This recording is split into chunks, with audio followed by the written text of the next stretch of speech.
Arcadia is one of the most iconic and sought-after cities in the San Gabriel Valley. The schools, the big homes, the racetrack, but there's a lot of things that you should know before you decide to move here. The single-family homes just crossed $1.8 million and they're still climbing. The condos, down 8%. And the school gap that used to justify the whole premium is shrinking. And almost 900 new units are about to land on basically one intersection in the city. So today, we're covering the truth, the honest pros and cons of actually living in Arcadia in 2026. I live and work this market every week. Let's get into it. If you're new here, I'm Calvin Chen, San Gabriel Valley Realtor, and I cover housing, development, the food, community, everything in the San Gabriel Valley. I went to school here in Arcadia, and I'm going to give you the real pros, the real cons, and the stuff I tell clients off camera. So stick with me to the end because the last point, what I'd actually tell a buyer looking in Arcadia right now, is one of the most important things in this video. So quick context, Arcadia sits right at the base of the San Gabriel Mountains, about 50,000 people. It's home to Santa Anita Park and the LA County Arboretum. It grew after World War II, when the old ranches turned into tract homes. And for decades, the reason families clawed their way back is two words, the schools. So let's actually just start there, because that's pro number one. And it's also where the story has quietly changed. So here's the thing, Arcadia Unified is still elite. Arcadia High lands in the top 20% of California schools, somewhere around the 6th best district in all of LA County, with a graduation rate up around 98%. So when people say they're moving for the schools, this is what they mean. In 2026, Arcadia has some good competition though. That gap used to be huge, but it's not anymore. Temple City, right next door, has basically caught up. On the actual test scores, you're talking about a difference of just a few percentage points now, not the big canyon that it was 10 years ago. And Temple City homes run meaningfully cheaper too. So go one more step out to Gabrielino and San Gabriel Unified, and yeah, that's still a clear tier below, so the magnet effect is still there. But it's specifically Temple City that has closed the distance. So the pro is top tier schools.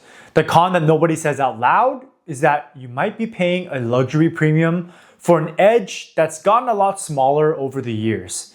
So be honest in the comments, if Temple City gets you 90% of the outcome for a few $100,000 less, is the Arcadia name still worth it to you? Okay, so this part I actually pulled the MLS data for. There isn't one Arcadia market right now. There's not one story. There are actually two, and they're moving in opposite directions. First, single family homes just hit $1.83 million, near an all-time high, and still up year over year. They're selling in about 3 weeks. That is a decently strong market in a rising interest rate climate, and it used to be even stronger a few years back. And here's why. In my opinion, the demographic moving here wants land. Arcadia residents love to build, and they understand the benefit of it. The track record and the data prove it too. Every time, it's the dirt and the amount of land that brings the value. People aren't buying Arcadia to rent an apartment. They're buying a lot. Now flip to condo and townhomes, down 8%, sitting almost a month, and that days on market jumped over 60% in a year. That means more listings for condos on the market, slower sales, and softer prices. What I see with that is opportunity. Historically, the condo was the cheat code. How families got their kids into Arcadia schools without putting 7 figures on a home. So when I see condos dipping like this, I don't see a crash, I see a door cracking open. This is my read, not financial advice, but if I had a client who wanted the Arcadia zip code on a budget, this is the dip I'd be watching. So would you buy the Arcadia condo dip to get the schools, or hold out and save a bit more for the single family home? Tell me which one that you're in. So real quick, if this is the kind of breakdown, data first analysis is what you're looking for SGV cities, hit the subscribe button because I do these every week. Now for the homes themselves, because Arcadia has a reputation and we need to talk about it. So the homes and the mansionization. So the pro side is that if you want size, Arcadia delivers. Big lots, lots of new construction, Brand new builds going up where a 1950s ranch used to sit. And for a certain buyer, that is the dream. You get the schools and a house that feels new, but this is where Arcadia has been fighting itself for years. They call it mansionization, or commonly known as the McMansions. Teardowns where a modest home gets replaced by something 2 or 3 times the size. It got heated enough that the city actually passed rules limiting how big you can build. So drive these streets and you'll definitely see it. A giant new home, new construction, squeezed between 2 original ranch homes. Some people love it, some people feel like their neighborhood got erased. And something I've noticed from walking the streets is that the mansionization is almost entirely concentrated inside the Arcadia school district boundaries, not in the pocket zoned for other districts. So think about that for a second. The teardowns follow the school lines. That tells you exactly what people are really paying for. They're not buying the house, they're buying the dirt under a specific attendance zone. So mansionization, is that progress, or is that the McMansions losing what made Arcadia Arcadia? That's the fight Arcadia's been having for years. I generally want to hear both sides, so let me know in the comments below. Next is the downtown development wave. Let's talk about the thing that's changing Arcadia the fastest. And it's all happening basically on one corridor. Santa Anita Avenue and Huntington Drive. On the upside, this is transit-oriented growth right by the Metro A line that runs along the 210. New restaurants, new retail, 2 new Hilton hotels, a more walkable downtown. For a city that some people call sleepy, that is a lot of energy. And historically, more investments around transit supports nearby property values over time as well. But let's talk about the specific project. So first, Alexan Azalea, 319 apartments opening around 2027. And Alexan Arroyo, just a block away, 359 more. And that one barely passed. A divided 3-2 council vote with neighbors fighting the height and the parking. It was a bit of a mess.